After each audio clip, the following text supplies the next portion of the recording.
मां बेटी हत्याकांड का पुलिस ने 4 घंटे में किया खुलासा।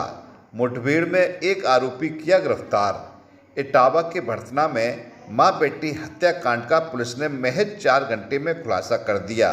ग्राम चंदेठी में पुष्पा देवी और उसकी बेटी मंजू के सब घर के अंदर मिले थे। जांच के दौरान पुलिस ने मैनपुरी निवासी मुकेश यादव को मुठभेड़ के बाद गिरफ्तार किया।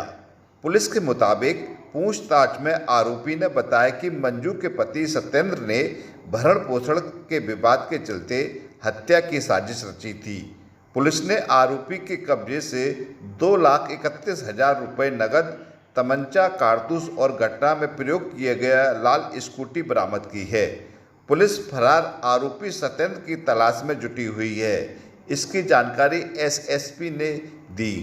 देखिए, आज सुबह थाना भड़तना पे 8 बजे के आसपास सूचना आई थी कि ग्राम चंदेठी के एक मकान में मां बेटी का शव पड़ा हुआ है। इस सूचना पे तत्काल थाना भड़तना की पुलिस पहुंची थी। मामला महिला अपराध से संबंधित था। तत्काल हम सभी लोग भी मौके पर पहुंच गए थे तो देखे कि वहां मां पुष्पा देवी, जिसकी उम्र लगभग 58 वर्ष थी, और उनकी बेटी निर्मला उर्फ मंजू, जिसकी उम्र लगभग 36-37 वर्ष है, उन दोनों के गले पर धारदार हथियार से वार किया गया था और दोनों की मृत्यु हो चुकी थी। उस घर का कोई सामान के साथ छेड़छाड़ नहीं की गई थी। इस आधार पर ये पता चला कि ये जो मोटिव है इनका सिर्फ मर्डर करने का था। जब परिजनों से बात की गई, चूंकि उनके पिता और 2 जो भाई थे मृतका मंजू के, ये बाहर रहते हैं, नोएडा में और पुणे में नौकरी करते थे। उनसे बात हुई तो उनसे पता चला कि इनके ससुराली जनों से इनका विवाद चल रहा है।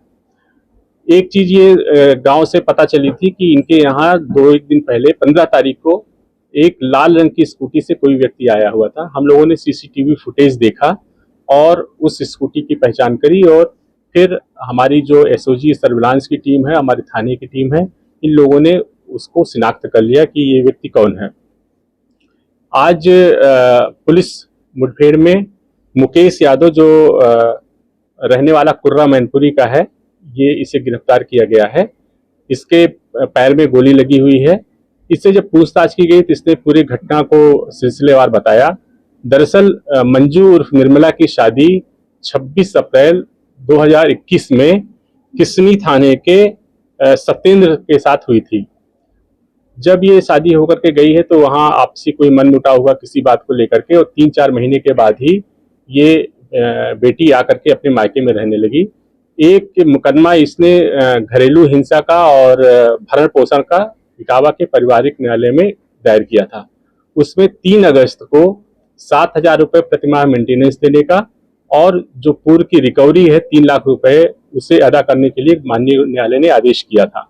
इससे क्षुब्ध होकर के इसके पति सत्येंद्र ने, जो एक मुकेश यादव है जो आज अभी गिरफ्तार हुआ है, इसका रिश्ते में साला लगता है, इनसे इसने संपर्क किया। ये पहले उसमें आर्मी में भी रह चुका है और वहां से बर्खास्तशुदा है।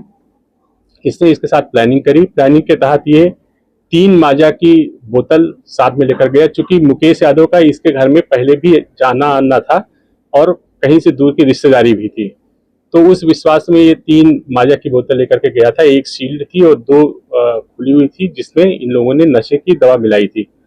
और जब माँ बेटी 15 अगस्त को उस कोल्ड ड्रिंक को पीने के बाद बेहोश हो गई तो योजना के अनुसार सत्येंद्र, जो उसका पति है, पीछे के दरवाजे से घर के अंदर आ गया। अपने साथ 4-5 दुपट्टे ले आया था, एक चाकू ले आया था। इन लोगों ने हाथ पांव बांधे और इसके बाद वहां पास पड़ी हुई दराती से, जो उसी के घर में थी, उस दराती को लेकर के और उससे गला रेत दिया गया। दोनों की मौके पर मृत्यु हो गई थी। और सत्येंद्र ने इसको 2.5 लाख रुपए मुकेश यादव को दिया था और ये बोला था कि तुम भी फरार हो जाना और जहां तुम रहोगे वहां मैं भी आ जाऊंगा। पुलिस हम लोगों को आगे कई हो सकता है पीछा करे तो हम फरारी काटेंगे। इसके लिए 2.5 लाख रुपए भी दिया था, जिसमें से 2,31,000 रुपए पुलिस ने बरामद कर लिए हैं। घटना में प्रयुक्त लाल स्कूटी भी बरामद हो गई है। घटना को इसने स्वीकार कर लिया है। इसके पति को भी बहुत शीघ्र हम लोग गिरफ्तार करेंगे। इसमें माननीय न्यायालय में हम लोग बहुत शीघ्र आरोप पत्र प्रेषित करके इस पर कड़ी विधिक कार्रवाई करेंगे। जब ये का केस चल रहा था तो ये परसों ही मर्डर, मतलब 15 को मर्डर करने का इतना जल्दी क्यों चाहिए? देखिए, ये चूंकि इनका जो मुकदमे का डिसीजन आया वो 4 अगस्त को आया है, और इसी 20 तारीख को ये लोग रिकवरी वारंट जारी कराने के लिए माननीय न्यायालय में प्रार्थना पत्र देने वाले थे। ये बात सत्येंद्र को पता थी। सत्येंद्र और मुकेश की मुलाकात 13 तारीख को, जो 13 तारीख है, इसी दिन जो है माननीय न्यायालय में मिली थी। तो ये चाह रहे थे कि उस प्रार्थना पत्र पढ़ने के पहले मैं इसको इनकी हत्या कर दूं। और वो सास से भी बहुत नफरत करता था। सत्येंद्र का मानना है कि ये जो सास है हमारी, इसी के कारण बेटी हमारे यहाँ नहीं आ रही थी, या हमारा फ्रिक्शन हुआ है, तो इसलिए वो इन दोनों को उसने हत्या की। क्या ये जो सत्येंद्र है वो क्या किसी विभाग में किस पद पर है, कहाँ तैनात है? नहीं, वो अभी ऐसे किसी सरकारी सेवा में नहीं है, सामान्य ग्रामीण जीवन है उनका। मुकेश का बैकग्राउंड क्या रहा है? मुकेश का जिस बता रहे सफाई कर्मचारी समेत, मुकेश जो है ये आर्मी में रहा है पहले, और 5-7 साल वहां नौकरी किया है। वहां से इसका कोर्ट पार्सल हुआ था चोरी के मामले में, वहां से ये इसे निकाला गया था, और अब वर्तमान में ये आकर के कुर्रा में अपने घर पे रहता था।